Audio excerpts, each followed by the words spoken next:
I was having the last one.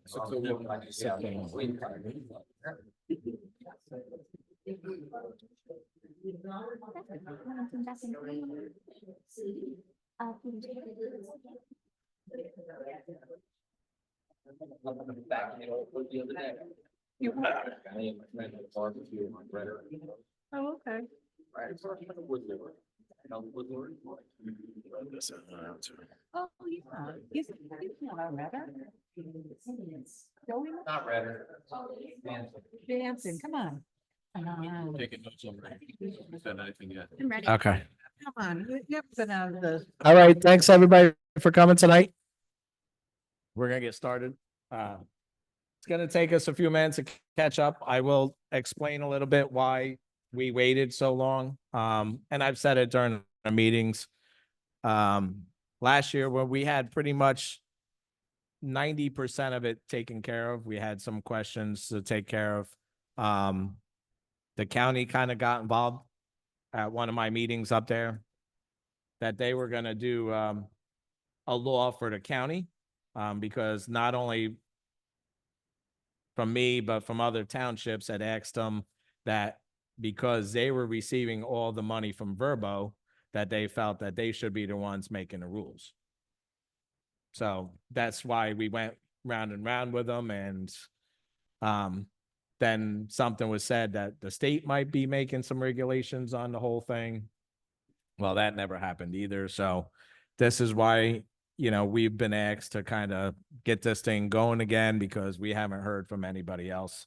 And we're going to start by getting it going again and getting this taken care of. So thanks everybody for coming tonight. All right. So we're going to start with one of the bigger problems that we had about the leaks and the sewer problem. I know we left off with trying to talk to an engineer about different ways that we can look at these situations around the lake. So, does anybody else have anything that they remember, kind of the same thing? Or we were also going about numbers of bedrooms and people in it and stuff like that. So, I'll continue to advocate for strict enforcement around lakes and sensitive properties, any of the watersheds, Bashkill, Wanasink, Maston Lake. But since that meeting, I know that Yankee Lake has imposed some of its own restrictions. And we have the president here to possibly help fill me in on my lack of knowledge of that.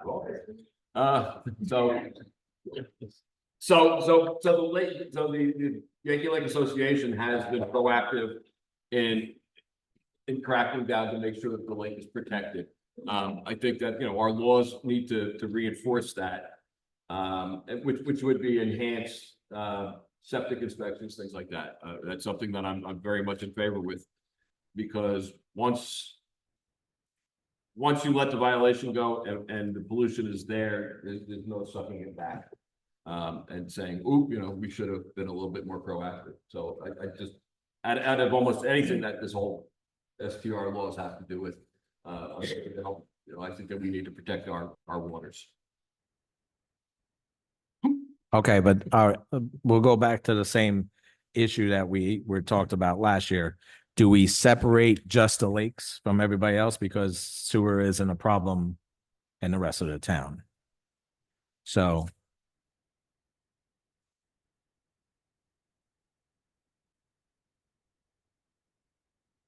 So you can kind of well, that's something that we talked about just doing in the certain zones. That's something where we left off on that we really didn't, or, right off the bat, we didn't agree on. So, because technically, if the house is already there, they should have a good septic anyway. So it's just a matter of how many people go in them. based on how many people come and can destroy a septic system on a weekend. So, So I gotta, everyone knows that I'm like opposed to the whole septic inspection. First of all, because who's gonna be doing the inspection? So myself, I have a camera. Do you accept my home inspection license as an inspection, or do we need an engineer to go out and sign off on the septic systems? And then that leads to more costs and all of that. I'll agree with you on that. So maybe I'm going down the wrong path. Not so much inspections, but pumping, I think we need to make sure that they're pumped on a regular basis and, not 3 years, not 4 years. Probably minimum 2 years on a lake. It just, or every year on the yeah, lake. yeah. The rest of the town, if it's not in a lake zone, then it can be, every 2 or 3 years. Right, I agree that the inspection part of that would be a difficult thing to handle. Old systems, whether it be accessible or whatever that somebody has that's already existing, yeah, it's gonna be a tough thing to inspect and say what's good and what's not. They gotta rely on their, your neighbors to make complaints when there is a problem. And that's something that, we've heard people come up and say, I have a neighbor and they have a problem and I don't want a bad neighbor, so I haven't said anything. But that kind of defeats the whole purpose of the law. So if there is an issue, and the only way that Mary's gonna be able to find out about it, and we can go out with enforcement, is if people can step up and make a phone call, come in and complain and saying, I have an issue, and so that we can address that issue. And I get what Tyler's getting at is, I think I've been trying to attack it more through enhanced enforcement and codes and laws where. There you got talking, Mike. Okay, where it becomes very difficult, becomes expensive to do it that way. So we need to be able to have people that are willing to come out and voice their opinions or their problems when the problem is there, so that it can be addressed. We have laws. There's a lot of these laws are already on the books, and I think if as long as we can enforce them and we're made aware of them, we can keep working on addressing what the problems are. Now, I mean, to go on that a little bit more, you can never pick your neighbors.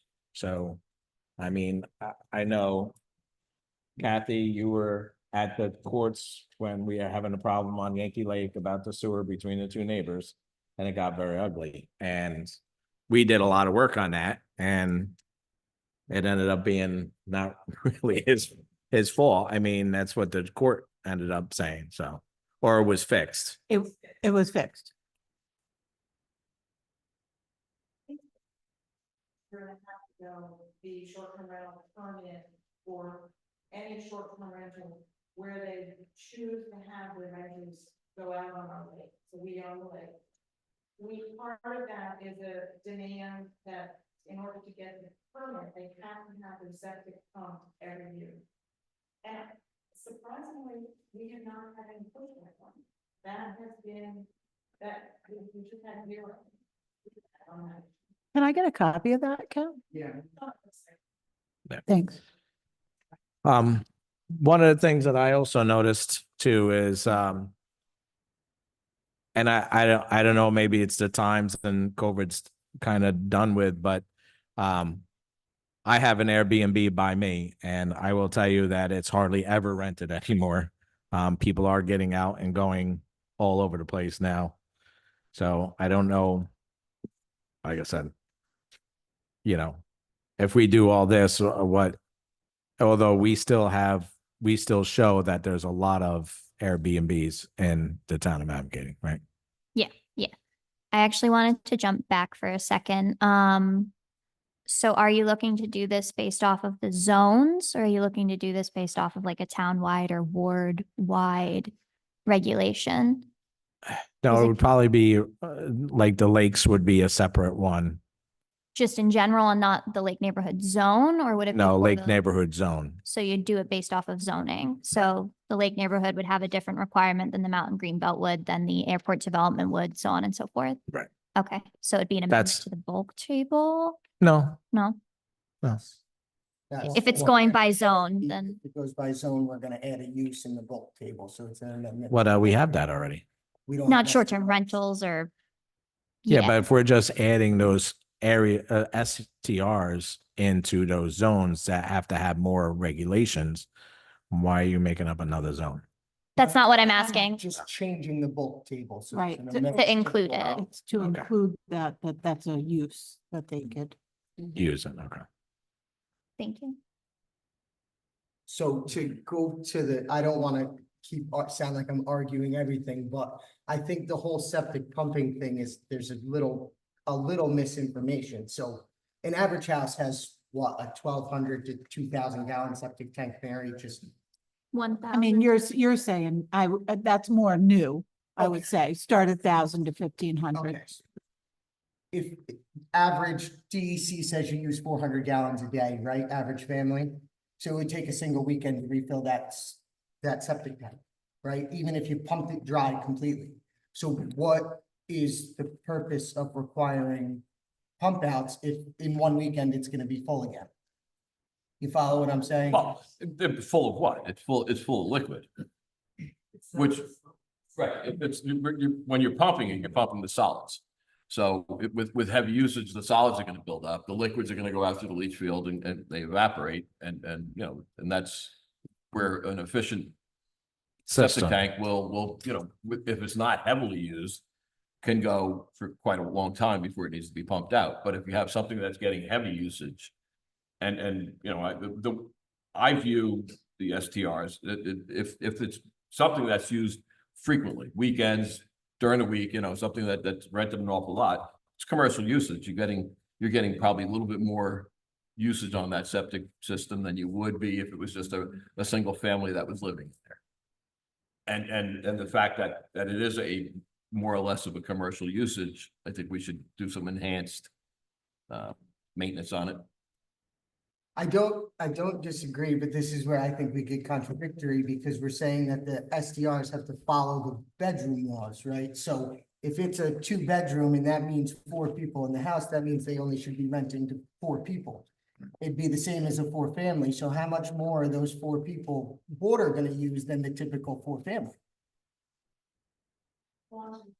Can I just, I hate to put the Yankee Lake Association on the spot, but could I ask you a couple of questions? So you implemented this a year ago. Do you have all of the Airbnbs on the lake signed up? Signed up with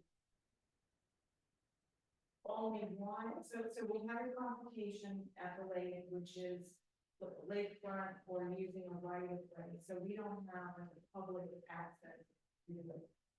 So we demand, that the property owner of the right of way sign off, give permission. give That's permission. separate. So if they advertise that their client can use our lake, we have to have insurance, they have to follow all of our rules.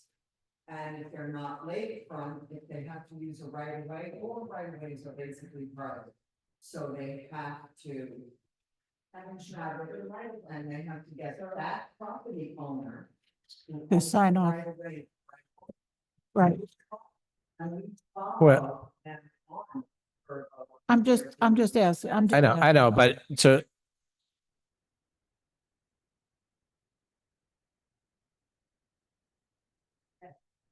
Right of way. So if he has backed off, and does not provide. it, so we pretty much limited the rent to people who have. So you're not so much about the house rental, you are about the the water, lake. right? So only lakefront has to do their septic or anybody? Everybody has to do their septic. Okay. I just wanted some,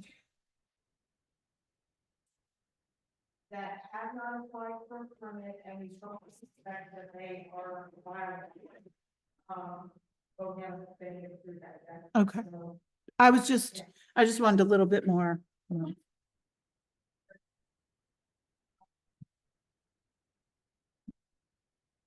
Yeah, that's, they only have rights over the water. They Right. can't tell them what to do in the house. No, I'm just.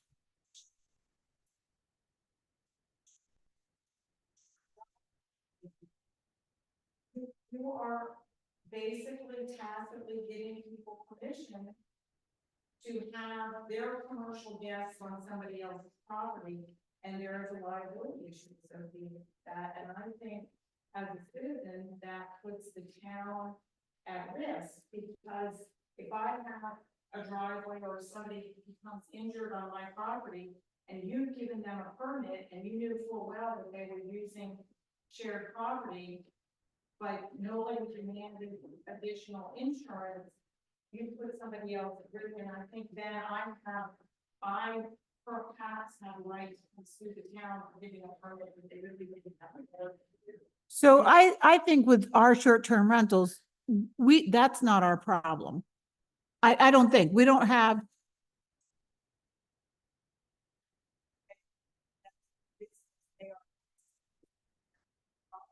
right, but I don't, You need to be clear that you are not off giving, by doing this permit, I'm not giving you a right to use it. right. What about a private road, like private roads? But we have no control. Right. You gave them a permit and they interpreted that as. Well, your permission. I'll give the example because this is why a lot of towns aren't doing short-term rental permits at all. Bethel just backed out of it. Sounds like to be safe, as we shouldn't have. Town of Thompson said not touching it because they, Boom, no, we'll play, boom, no. Yeah, but- They don't allow it. Town of Thompson still has Rock Hill has a bunch. Nope. Nope. I've talked to both supervisors and Bethel has more than we do because of Bethel Woods. And they've had way more people at their meetings. And he says, we're not touching it. He said, you're not gonna please everybody. He says he has 60 to 70 people at his meetings and it's split right in half. He said it's better for us not to have anything. If they're doing it, then they're doing it. And if they don't want them, people, have to live with it. That's like not picking your neighbors.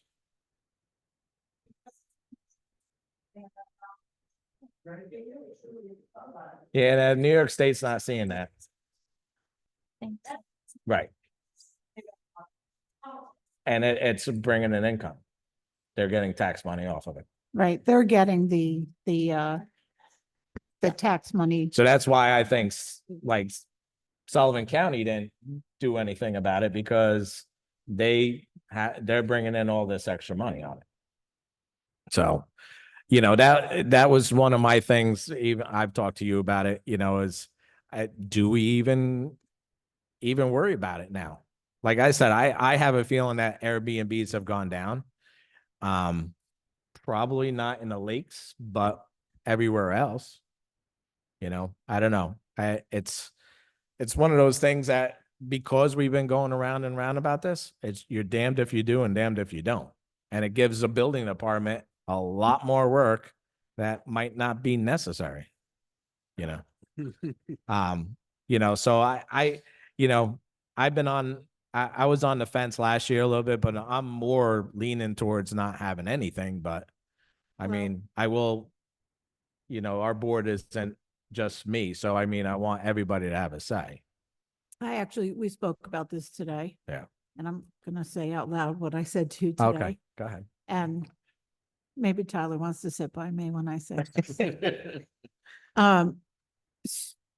Short-term rentals are not the only problem, and I know that we're fixating on that because of the lakes and the people coming and going and, not knowing who's there and, it's bothersome. But also long-term rentals are an issue for me, and they have been an issue for me.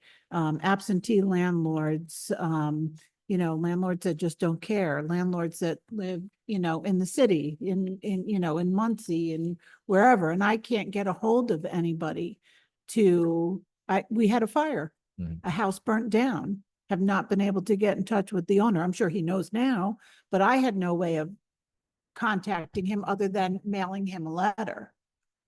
And what I had said to Mike today was, you know, even if we had a rental law, short-term and long-term, and we had a registration, you know, everybody's up in arms. They don't want me in their house. They don't want me. I don't want to go in your house either. I just have to do my job. But if we had some kind of registration for these things, you know, similar I see in here that 24 hours, 7 days a week, somebody has to be, you know, on call and I have to be able to reach somebody, you know, I probably have more problems with septic with long-term rentals than I have ever with a short-term rental. You know, some kind of registry.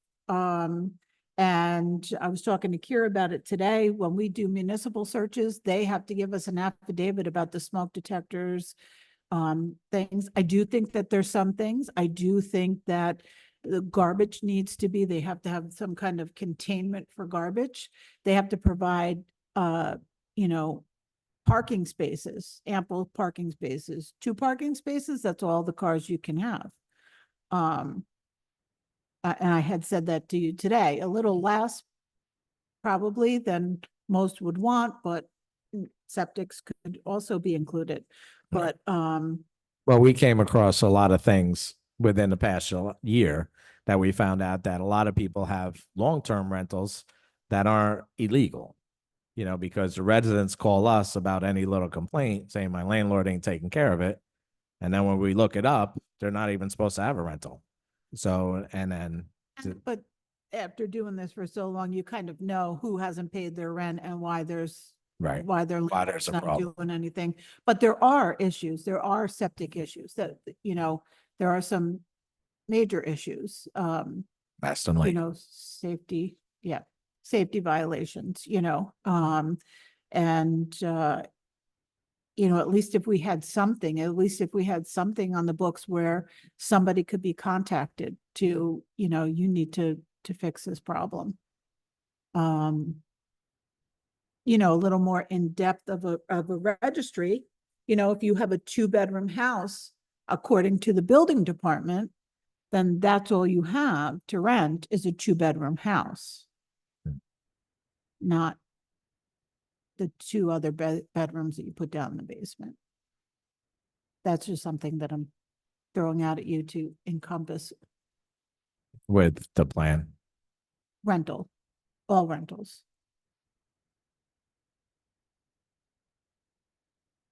Mary, I think you wanted me to sit in my truck when you said that. And I in your truck. anybody else got any questions? I mean, we just hit everything that we've had a problem with, parking and that, and I mean, I think we're good with the rooms and stuff like that and the people. No, I No? think we still need to revisit. We were leaving kids out, kids under Oh, a right, certain right. age. Yep. Which I think is an oversight. People bring their kids on vacation. And sometimes these kids are bringing their friends on vacation with them in summertime and, you know, you could have 6, 8 kids in there. And it's being rented out at, you know, as a, you know, you got 4 adults, but you got 10 kids, who knows, you know, it's. I think we need to have some way of knowing, or they need to be registered and they gotta be in the count.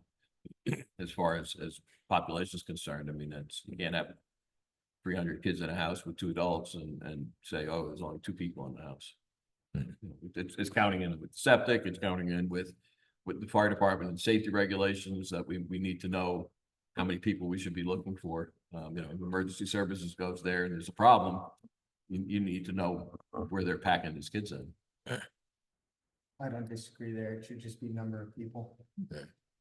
Number of people should include children, absolutely. Kids are people. That's what I'm saying. I mean, you know, I was just going on record saying that. right, 8 people is 8 people, whether you're an infant or you're Yeah. a grandparent. Yeah, so I think we're all on the same page with that. So, what else we have? I know Jim, you're catching up, so I'm listening. Yeah, and I will let you know, Matt was coming tonight, but he got stuck at work today. And John Roofer is just gonna be a little late. He said he'd make it here eventually.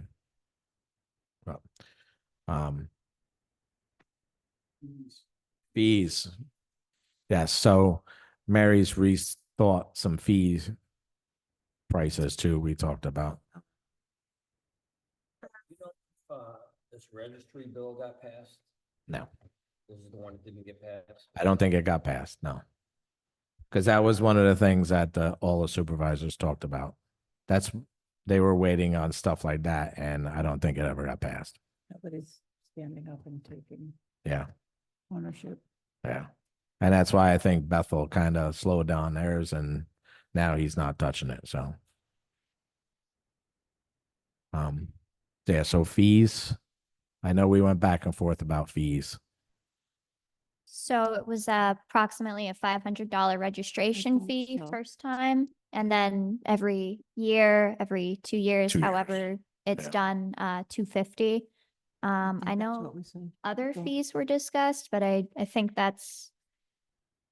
Now, what was we, announced. we're talking about the long-term rental things too. We planning on doing fees for that too? It would be the Same registration thing. fee, yeah. So.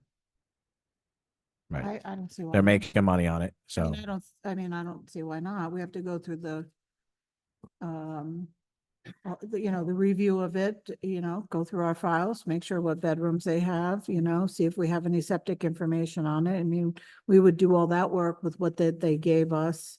We would have to keep a running. Now, any apartment building, not apartment building, but a two-family even, are you required to go and do inspections every year? Not every year, Oh. 3 years. 3 years. My question, and I've had this conversation with others, I mean, the town at this point, in view of the county not sharing any income, we're on our own. And if we're going to enact a law, at minimum, it should not be costing us money.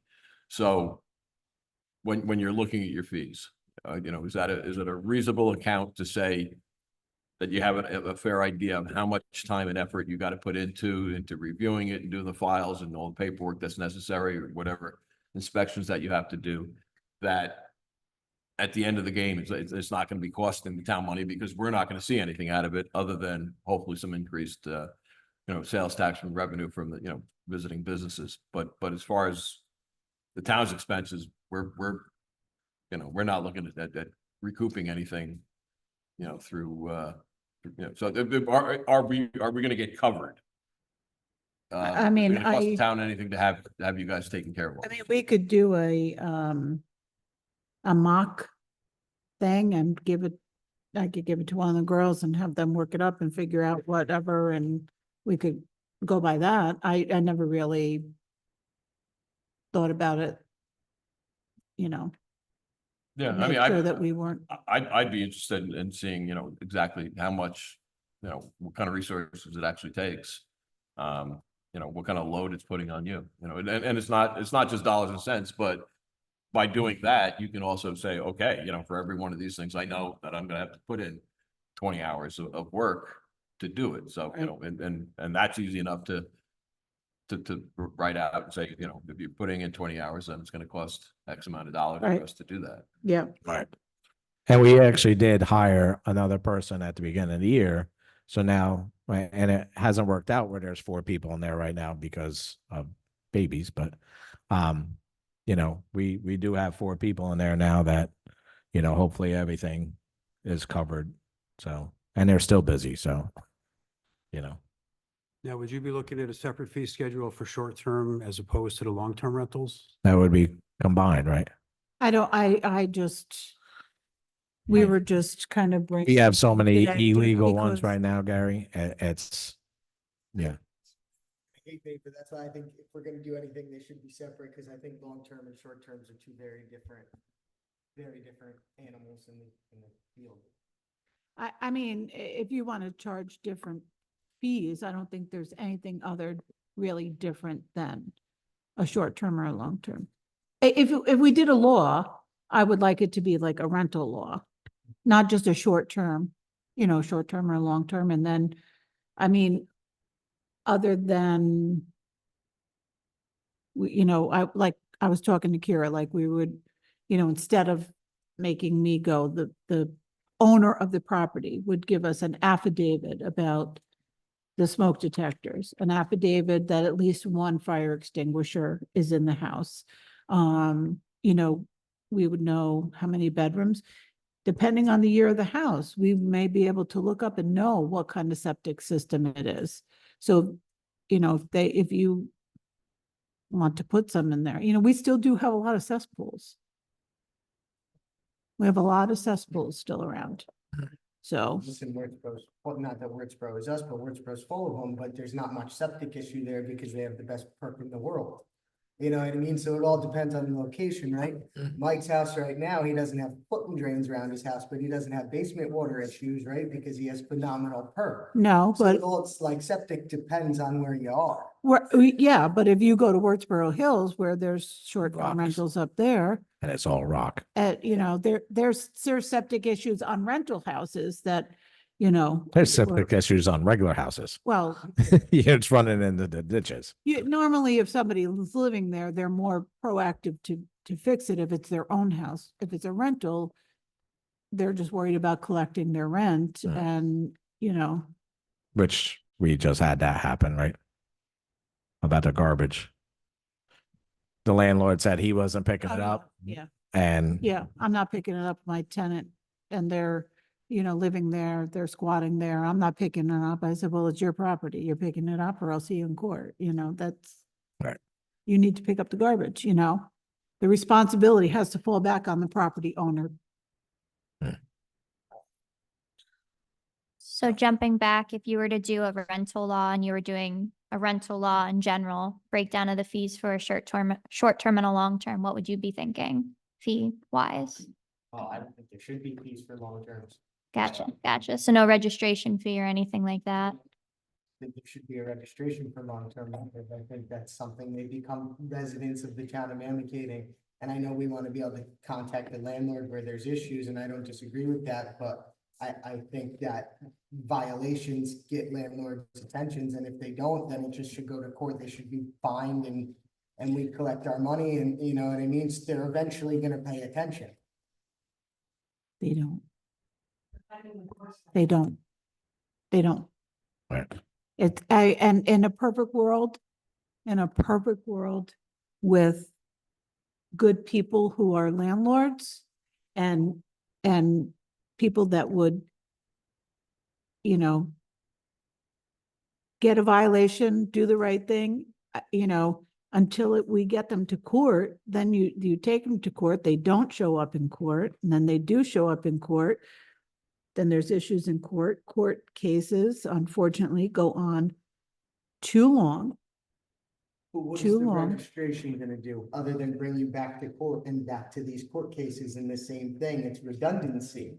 Hopefully we'd be able to contact them quicker than waiting for the mail to get to them. Yeah. That way they could handle it before it has to go to And court. that way, Talking good landlord versus bad landlord, right? At So least we now have more we're- paperwork. We're trying to base this off the bad landlords and not the good ones. But, so, you know what I mean? We're crisscrossing. Which also falls into effect with the short-term rentals. We have plenty of short-term rental people that come in here and they bend over backwards to try and do the right thing. And then we have the ones that haven't been so nice and My point being is I think the town has a lot of these laws already in place, right? We have a garbage law, we have violations if your septic starts to fail, right? We have all these, so why do we just re-encompass these into another law? They're there already. That's my point. It's redundancy. I think it would be the same way most of the laws are, where they make reference to section 199-47 or, 199-61. So it would just encompass it, not rewriting it, but it would just reiterate you need to be in compliance with these laws if you wanted to continue with this. right, but he's saying they're already there to do. Mhm. I mean, I understand I'm a homeowner too, and I actually happen to own, my parents' house, so I'm a landlord as well. I'm just trying to do my job, and I'm trying to do the best job I can for this town.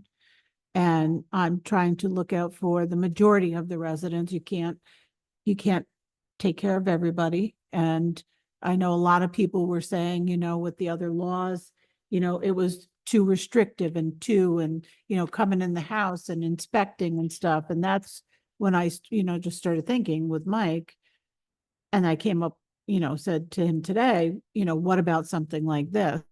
And I can appreciate that the redundancy, but if you lived in New York City and you owned a home, my only means of contacting you is a letter. So I mail you the letter that we have on file from the assessor's office, but you moved. We don't get a forwarding address. So I send you 3 letters, no response from you. The septic is still running. But if I had a phone number, I would stalk you. I mean, I could call you and say, hey, listen, this is, the building inspector, we have an issue. Is it possible to see? I mean, I would at least be able to have some kind of conversation with you in the beginning to say, and then, if you didn't want to do that, then I know what my next step would be. But I know as many of the rumors are out there about me, I'm really not that person. I would rather call you and talk to you about the problem that we're having, and let's fix it before I have to, because doing all the violations, doing all that paperwork, doing that, look at these fingers, they need a manicure. It's a lot of work. I don't want to do that. We all want to talk to you. We want to talk to the residents. We want to say, listen, this is what the town code says. You may not like it. I understand that. Go to a town board meeting, but until that time, this is what we have to enforce. This is what the state makes me enforce. And I'd rather do that than send letters, send you to court, then have to serve you because you still don't answer. And then you call me like screaming and yelling. You've served me for I'm trying to get it done. We've been trying for a year. What is it? Well, I'm crossing my T's, dotting my I's. I said, you had a year. You don't need to cross your T's and dot your I's. You have a septic that's failing on your property. And maybe you're not even in New York City. Maybe you're closer than that. But,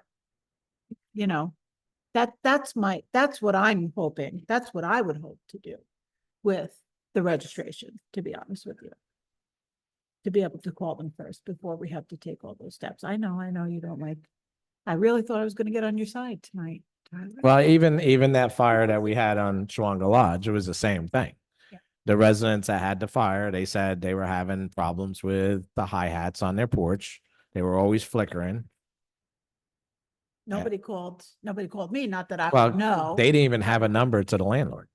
They just sent the money to The wherever, realtor.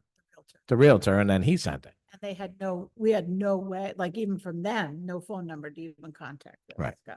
And then come to find out they didn't have renter's insurance anyway. So, they're out of luck, Right. so. Right. But if it was a registered thing, maybe we would have a number for the person. But like I said, he probably wouldn't have told us that he was renting it anyway. And I'll make the argument, since someone changes their address, what if they change their number? I'll just play a little more devil's advocate, right? You know what I mean? You can change your number just as fast as you move. So we shouldn't bother? It's shouldn't not that bother we trying. shouldn't bother, but my point is that we have like processes in place already. And I don't disagree with calling them first and trying to fix the problem, because I do think that that's the answer. And I wish more people would just answer the damn phone and fix the problem, you know what I mean? Okay, so we have, All the people that you're thinking about right now are the bad landlords, you know what I mean? You're not thinking of the good landlords. Mary, I guarantee you're a good landlord. If the building inspector called you, know who the building inspector is, but if he called you and said you had a problem, Yeah. you would fix it. You would fix the problem, I assume, you know what I mean? So, and I have to, I'm a good faith person. I have to assume that most landlords are that way. We're just picking on the 10 bad ones, you know what I mean? well, there's more than 10.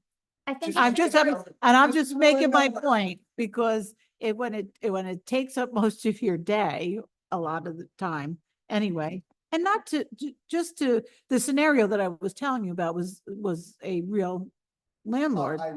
And at the end of the conversation, it really, he called screaming at me.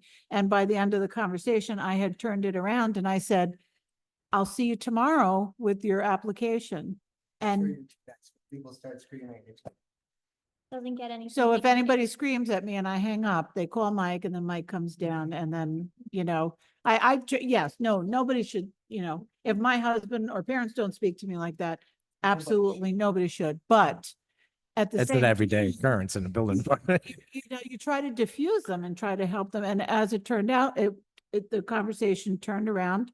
The gentleman told me I was too funny. And I said, thank you so much. I'll see you tomorrow. Have a good weekend. And he did bring his application in. So sometimes it works. I mean, you can't catch all the bad guys. You just want to try to do the best you can for as many residents as you can. I understand your point, and I get it too, because I'm a property owner. I get that too. But at the same time, I am a good landlord and I care about my neighbors because it's where I grew up. And so I am, but not everybody is, and I get that. But maybe we can get more people to come around and be better landlords. So I think we're getting super hung up on good landlords and bad landlords. Codes go into effect and rules and regulations go into effect for worst case scenarios, not that you're a bad guy and you're not doing the right thing, or you're a good guy and you're doing the right thing. These things get put in place that way, God forbid something happens, there's a way to correct it or work on it, or, get something taken care of quicker. So I think we should stop saying good guys and bad guys. It's just. Can I also say, though, that the codes have not been updated in a very long time. I just want to say that too. Gary, I had a quick question. We started out with just short-term rentals and we kind of got into the weeds a little bit. Can you explain to me exactly what constitutes a short-term and a long-term rental? So a short-term rental would be anything less than 30 days. Long-term would be 30 days or longer. Okay. So if somebody rents a house for 30 days and then rents it for another 30 days, you'd consider that a long-term rental or too short-term? So generally, short-term rentals don't rent by the month. On certain circumstances, they do. If sometimes I know that. Talking a few days on a weekend or a holiday. Or usually a week or 2 weeks, or sometimes like in their lull seasons, if like, let's say the electric company needs to put their workers up for a month, they might contact a short-term rental, but for all intents and purposes. Same with the traveling nurses now. It's a big thing for the traveling nurses because they only get like 30 days or 60 days where they're at a hospital for that amount of time. They just stay and they get whatever their term is, and then they leave, and then they get another traveling nurse, in their area. So, I mean, it's up to the person that owns a house, really, right?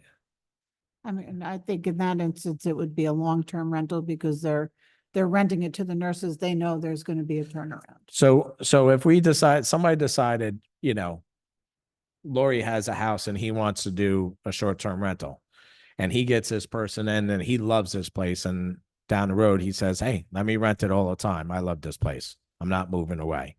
How do we switch it from short-term to long-term? Do that we care or no? We shouldn't care, right? If you're doing a different fee for short-term or long-term, I think then it would matter. But otherwise, if they just, I guess, update their registration that, hey, I'm going to do long-term, possibly, if that's the way the town decides to go, but who knows? All right. So we brought up a lot more new questions. Jim, you try and catch up a little bit, or? All right. I'm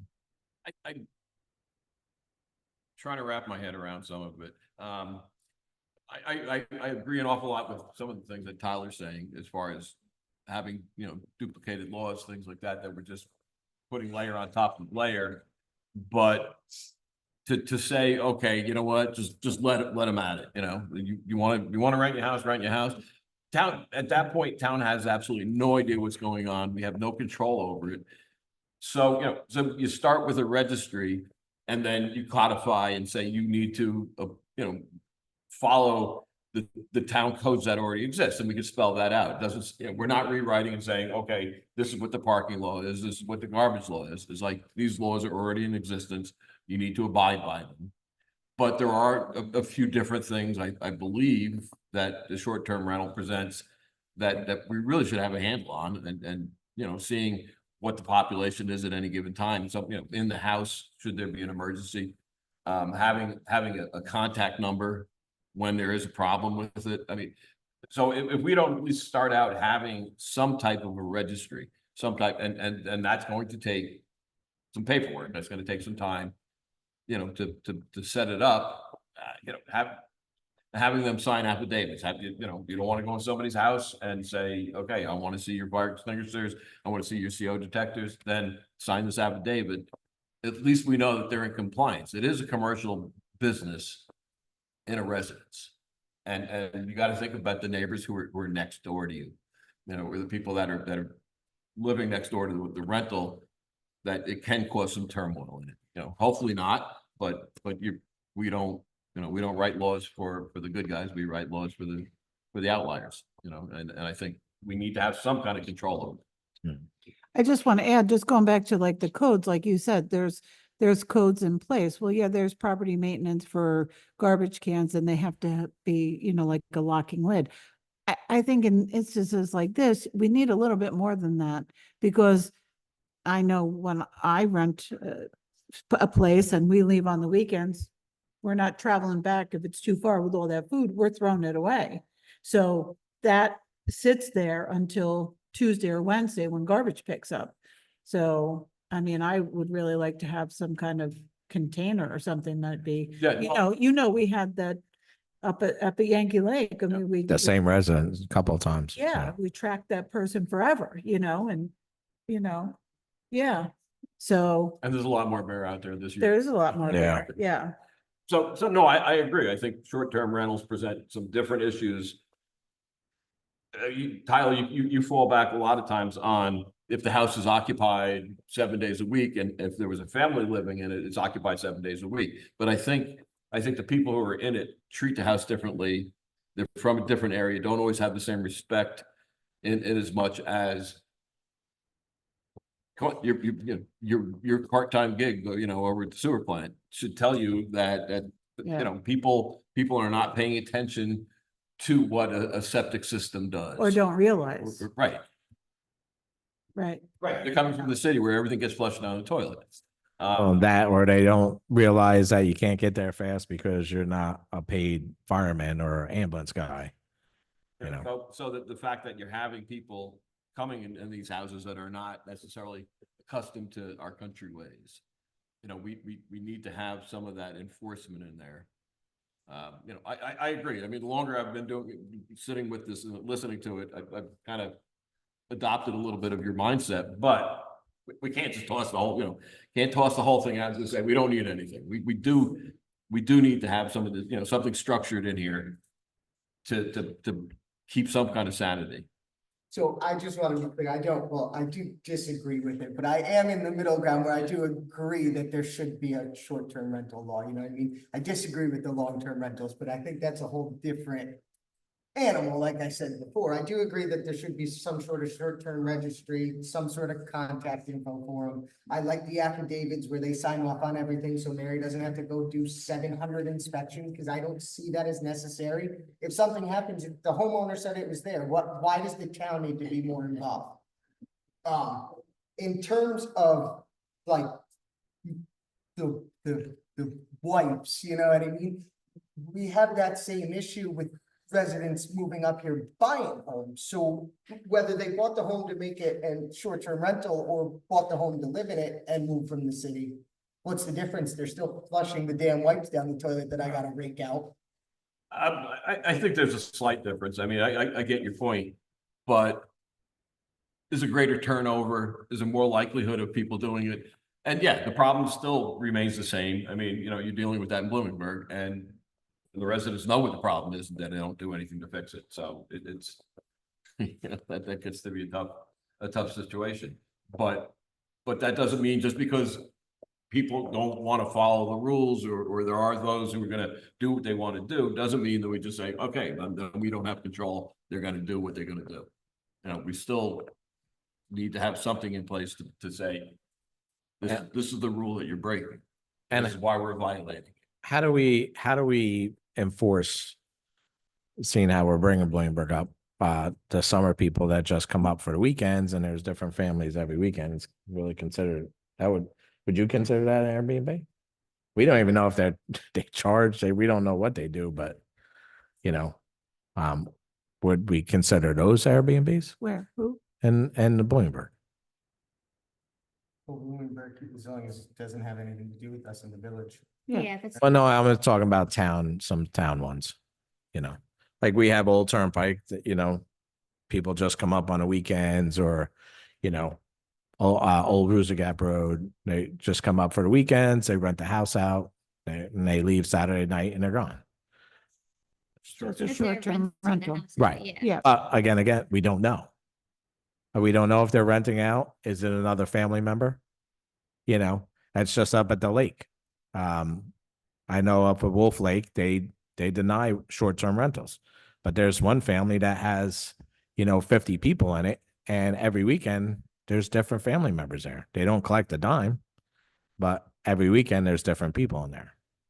You know, and Well, that's definitely not a short-term rental, right? That's family. I mean, listen, I But- wouldn't It's- even yeah. consider. it I mean, rental, like if I owned a lake house and I let you go stay in it. right, that's what I'm getting at. I mean, It's my damn house, you know. and that's where I'm going with it. I mean, how do we know?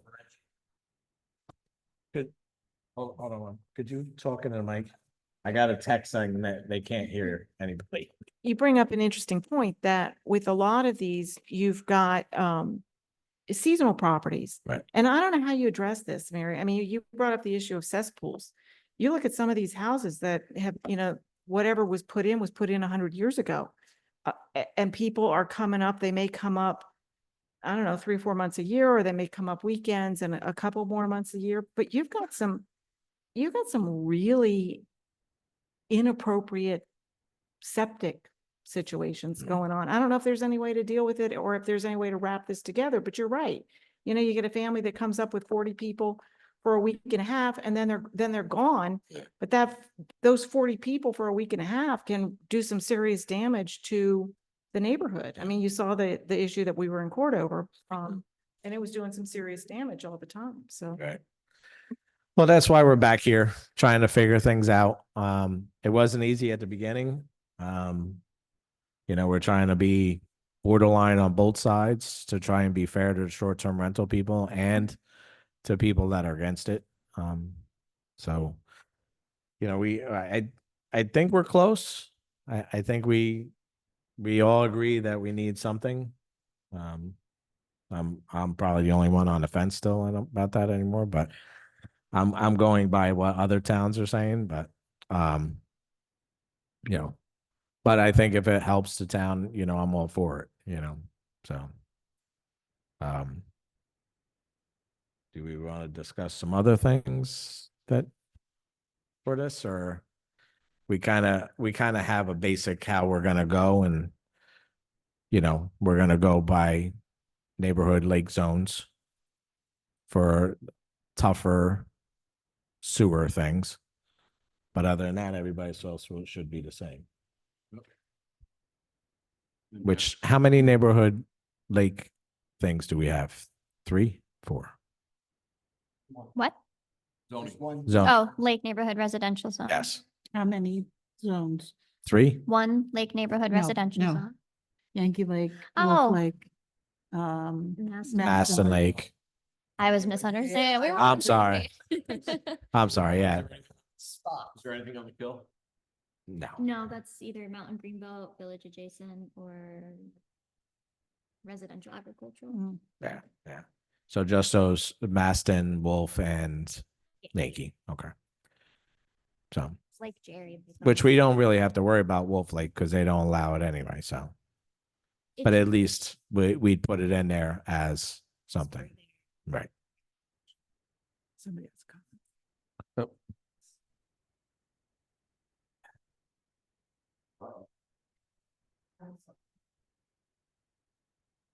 Everyone brings up about the septics and the cesspools, but honestly, we don't have services. So now if, it's nice in the summer, I smell fires. People are making fires, right? And then if we have a fire, where's all the fire departments? We Oh, have believe to me, we're put- there. Yeah, I I understand what mean, you're saying. we spent a but week what up in Wurtsboro Hills. What I'm saying is that then sometimes they're partying too much and a fight will start or something. Oh, wait, this is the best. We are the firework capital of the world, okay? Every weekend.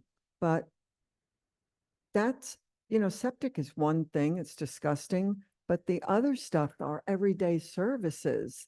We're only one pandemic again away from everyone's going to get out of the city again, and the short-term rentals will pick back up. We need something in place that the town kind of backs us up. Now, back to Yankee Lake, we are almost in a way better off because we own that lake. So we test the water in the lake. All the lakes do. Oh, yeah, but us, we're like neurotic. So because someone says they smell something, we're out there. And and because the fights start, I get the phone calls, I know. So we need some backing. We need something, whatever you say, Mary, like an affidavit, something. I mean, these people come in, the roads are tiny, they're like a driveway, and they're banging on the wrong door at 11 at night instead of going, they don't know, there's no lights, they don't know where they are, accidents and fights and things. So we need the homeowners to be aware that they can't just do anything, and that we are unfortunately, we're the YLPA, and people think that we're going to control everything. So now you have a good citizen who's been there for a million years saying, you let an Airbnb come next door to me. Do something about it, Elizabeth, now. No, you can't. So let's just help us a Well, little. we're in the same boat as you are. Yeah, I mean, we can create all the laws we want, but it doesn't mean that, I know. And- But and at least we- we would have some. well, right. And that's what we're talking. We're leaning towards having something and just, Even if you go by just saying like the fire codes, stuff like that, would you build a 20-room apartment in Yankee Lake? I mean, there's no services for those kind of situations. And when you have 10 Airbnbs in the same area, it's a commercial thing going on. yeah, but they're already there. I know they're there. It's not building a unit, I you get know. it, but but that's one of the attractions to the lake. yeah. Is that they're already there. private, blah, blah, blah, Right. and they come up and Right. I'm not even kidding, the 4th of July every weekend. Oh, I'm sure. Yeah. We were up there, right? 4th of July. It was close, right? Yeah. So just last year when this had been discussed, obviously everybody was still just talking about it, but there had been discussion of some sort of pamphlet or brochure or packet being either submitted to the building department that, the property owner was going to include their phone number, their emergency contact. And I know it was just discussion and it workshop. doesn't, Work- but like the rules, it could include when it's reviewed, the registration, if it's reviewed, if that's how the town decides to do it. During the review process, the building department could let them know, this is the fire district you're in, this is the contact you'd have to call in case of emergency.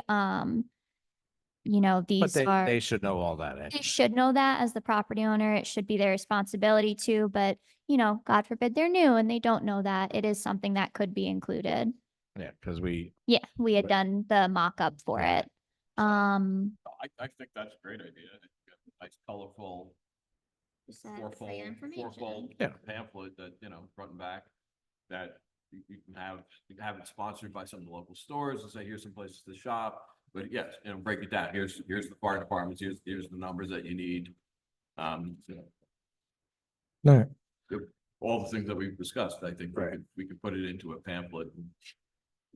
Just promote submit it it with every- but have it there. So when somebody rents it, they can pull one out and say, okay, here's what I need. I mean, a lot of these Airbnbs have, you know, books with. They do their own binders and Yeah. stuff, yeah, Yeah, but but this would be something that the town we could supply, and like I said, hopefully have the costs offset by, The fees. sponsorship with stores. All right, so You should just mimic the town of Delaware's minus C and D. I don't know who gave it to us, but I like that one. It's 2 pages, it's simple, and honestly, I like your guys' affidavit, and other than a couple things on the form, I like that. too. listen, we didn't think you'd like the whole thing, So- so. Honestly, so. So let's look at those things again. Like I said, we pretty much have everything that we talked about already. So, we'll write something up, we'll get it together, we'll bring it back to the board, have everybody look at it, and then have another workshop quick, let the residents see it, and then, you know, probably do a public hearing and get it taken care of. Right? That's kind of where we're going with it. Spend a little bit of time trying to figure out how much, Yes. what what time and resources are involved in. You guys are gonna have to stay after work and do that for free. No, we're not allowed to do that. You don't want- you don't want to- Yeah, I know. We do too much, but not enough. Yeah. Got it. Yeah. Got it. Yeah. Let's talk to the county. I'm still working on that.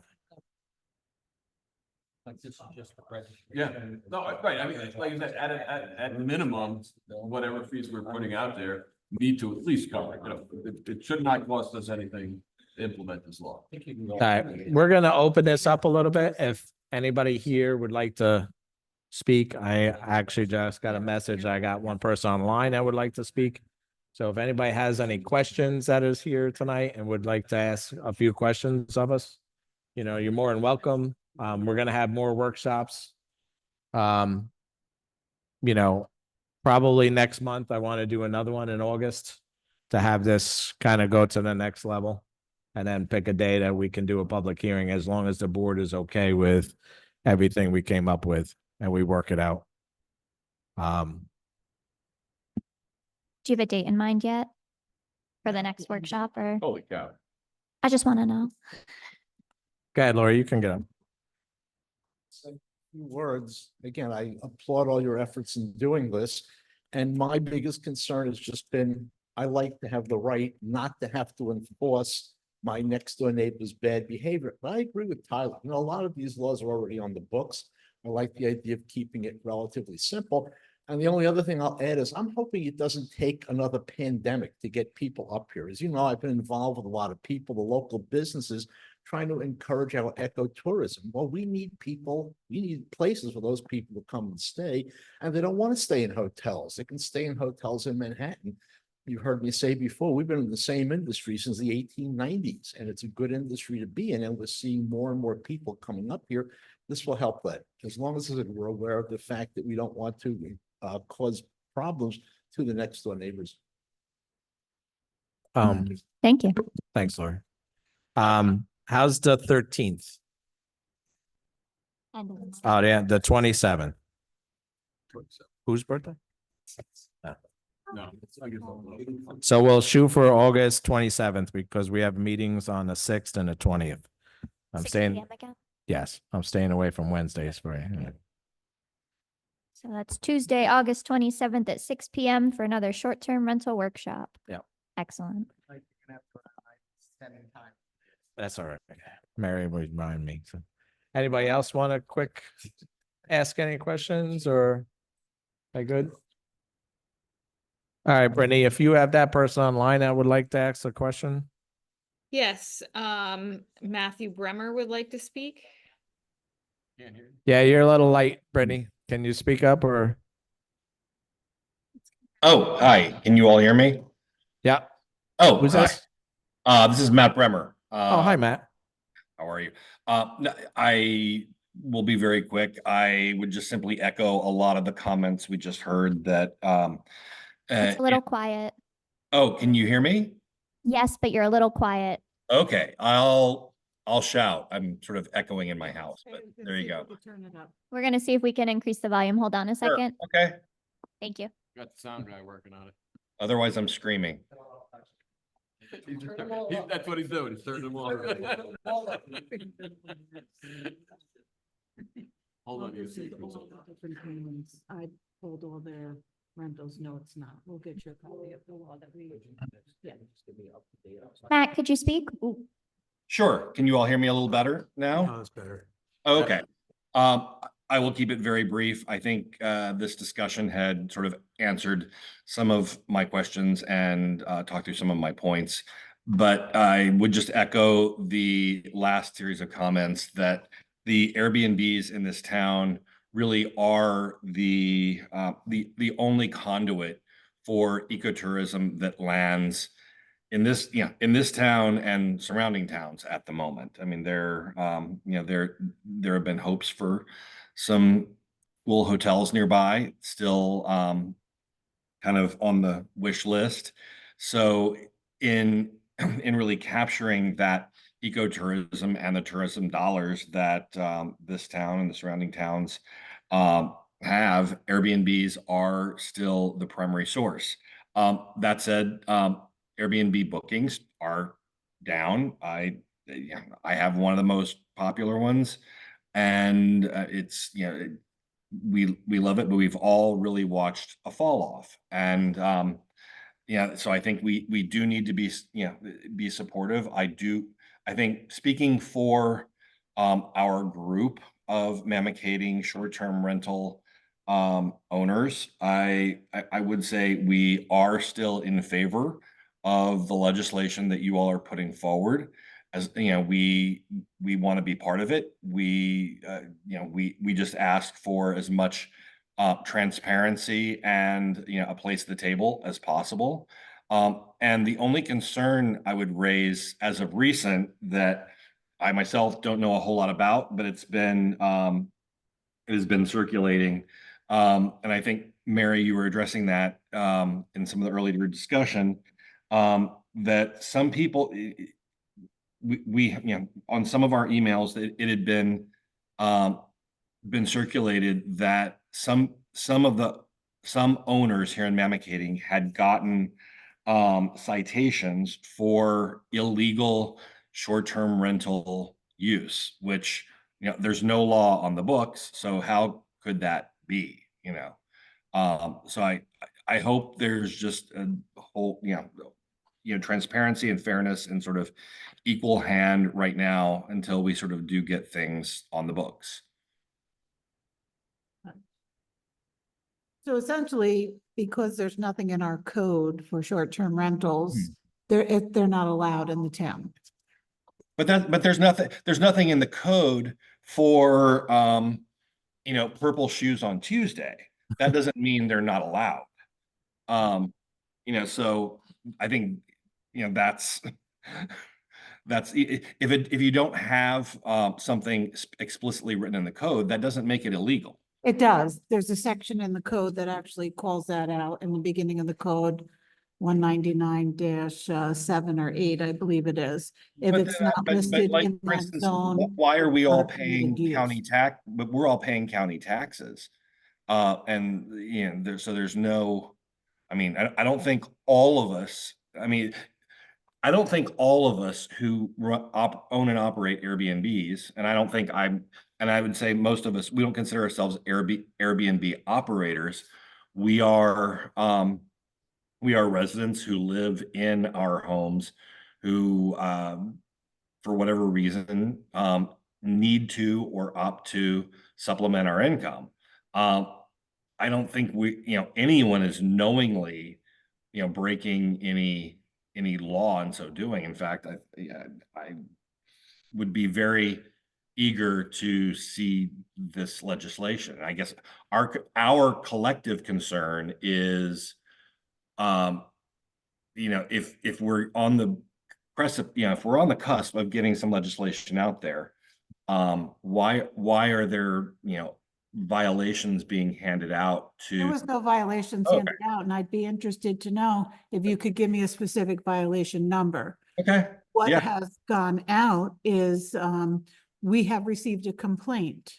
Okay. and your garbage is all over the place, you have cars parked all over the place. Yeah. Airbnbs are not permitted in this town at this time. It is not a violation. It's a citation. No, it's just Uh, that we've received a complaint about the problem that your Airbnb is creating. And just to let you know, they're not permitted in the town right now. That's all it is. It's not a violation. So I But think. I would be very, well, I think our group would probably submit those citations or violations or whatever have you. I would also like to see the language that explicitly prohibits short-term rentals. It doesn't specifically prohibit short-term rentals.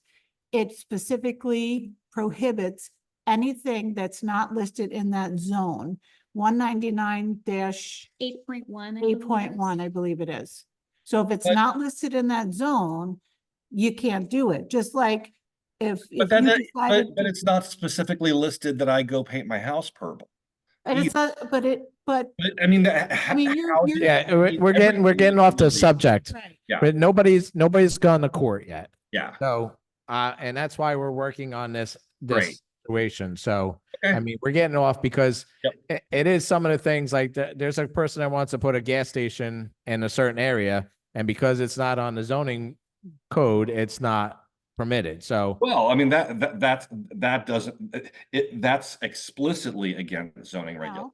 no, because it doesn't say, It just it doesn't say it. So that's why we don't But allow it. So, Residential use in a residential zone is Right. required. right. But that's, that, like I said, that's one of the reasons why we're trying to fix this. Yeah. Nobody has gone to court yet because of short-term rentals. Okay. So, Yeah, you we're know. here to be part of the dialogue and be very helpful. Be as helpful Right. as. just have them email it to me, Matt, Right. Okay. and you bet. have them, bring it to our attention. We're gonna have another workshop on the 27th. So, we're gonna Yeah. work something up and try and get more info on everybody, like I said, but, Okay. some of it, so, we're just trying to help on both sides. Like I said, nobody's gone to court, had to pay any fines, right? Right. So, I mean, that's, Great. that's where we're at right now. We're trying to get it straightened out. So if they do break any sort of laws in certain areas, then we'll be able to find them. So, which I think helps both of us. It helps the bad Airbnbs and it helps the good Airbnbs. 100%. I think So- we're all in concurrence. there. Yeah. Okay, you got anything else for us, Matt? No, No, thank you. you're good? Thank you all. All right. Appreciate Thanks it. for calling. We'll talk to you soon. Well, bye-bye. Okay, Brittany, you have anybody else online? I don't. Okay. All right, give it one more chance. Anybody out there, if they want to say a few words? Otherwise, we're gonna wrap up tonight. Oh, go ahead. Maybe I'm naive with this, but wouldn't a hotel or boarding house be a similar activity that would be prevented in most zones without a special use permit? So a hotel or a boarding house is a special use as defined in the town of Mamakating code book, and it is allowed in specific zones. It needs to meet those requirements for that zone. But boarding houses aren't allowed. Wouldn't you but- be in those, like Yeah. Mountain Greenbelt, isn't that a special, wouldn't that require a special permit? Special It's- use? If it's listed in that zone as being an allowable use, it would require likely planning board approval, Yeah. special use and site We plan. don't allow boarding houses. Oh, a boarding house is a bad example. Yeah, More of no, a- I just wanted a to B and B clarify. or Yeah. or a hotel. Because it's kind Yeah. of a similar activity and you do have rules against it that require additional permits. So it's not much different than an SDR. Right, that Well- go the planning board for approvals. Right. If it was a hotel or a Or country country inn. inn or a resort, Bed and breakfast. bed and breakfast, they would have to go to the planning board for approvals. That's what he's saying, so. Right, yeah. but that's why we're working on this, To not, right. to not try have to go to. Right. But it kind of falls under the same category. I mean, obviously, they're Right. all different little things, but it's, in general, you're renting the room, whether it be a whole house or a hotel room or a single bedroom in a B and B, you're renting lodging space to out, a non-resident. Right. So. But that's where we went back to before. New York State doesn't separate them. No. No, but New York City does, and it's illegal in New York City. Yeah, but But the other 40-something states don't. You go to Florida, they don't have any, well, there's no laws in Florida really, but that's a different story. Right. But I'm just saying that, New York State hasn't come up to that point where they've made the difference in the two. So it's, that's why it's left up to the towns to decipher, and that's, And I appreciate that. that's why we're having such a hard time, because we're coming up with something on our own, so. Thank you. All right, thank you. Thank you. I do have All one right. more person who'd like to speak. Okay.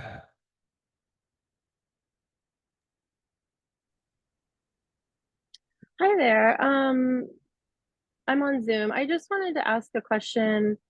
Is the public going to be able to review anything that is going to be proposed before it gets voted on? Will there be a review period? And if so, how long? Yes.